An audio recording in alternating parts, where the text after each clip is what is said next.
দালান আর বস্তিবাসীর মধ্যে বৈষম্য নিরসনের প্রতিশ্রুতি বিএনপি চেয়ারম্যানের। ক্ষমতায় গেলে করাইলে আধুনিক ভবন নির্মাণের ঘোষণা, নারীদের দেয়া হবে ফ্যামিলি কার্ড। এইখানে যে মানুষগুলো থাকেন তাদের নাম রেজিস্ট্রি করে আমরা প্রত্যেকটি ছোট ছোট ফ্ল্যাট করবো এবং সেই ফ্ল্যাটগুলো তাদের নামে আমরা দিতে চাই। আমি আপনাদের এলাকার সন্তান, আপনাদের পাশে ছিলাম, আপনাদের পাশে আছি, ইনশাল্লাহ আপনাদের পাশে আমি থাকবো। একটি দলের বিরুদ্ধে ধর্মের নামে মানুষকে বিভ্রান্ত করার অভিযোগ মির্জা ফখরুলের। ধর্মকে ব্যবহার করে মানুষকে বিভ্রান্ত করে ভুল বুঝিয়ে দাঁড়িপাল্লায় ভোট দিলে নাকি বেরোতে যেতে হবে। হায় হায়।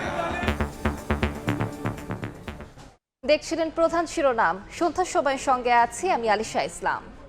এবার অন্যান্য শীর্ষ সংবাদ। ক্ষমতায় গেলে ন্যায় বিচারে কোনো ছাড় দেবে না জামায়াত। গণতন্ত্রের স্বার্থে শতভাগ সুষ্ঠু ও নিরপেক্ষ নির্বাচনের আশা, দেশ বিদেশে অপপ্রচার ঠেকানোর হুঁশিয়ারি। পোস্টাল ব্যালট নিয়ে অনাকাঙ্ক্ষিত ঘটনায় ইসির কোনো ত্রুটি নেই, দাবি সিইসির। লুট হওয়া অস্ত্র উদ্ধার ও ঝুঁকিপূর্ণ কেন্দ্রের নিরাপত্তায় জোর প্রধান উপদেষ্টার। ইসির বিরুদ্ধে এবার আইনি লড়াইয়ে প্রার্থিতা হারানো বিএনপির 3 নেতা। অর্ধশত আসনে দাপিয়ে বেড়াচ্ছেন বিদ্রোহীরা। শেষ পর্যন্ত দলের ডাকে সাড়া দেওয়ার আশায় হাইকমান্ড।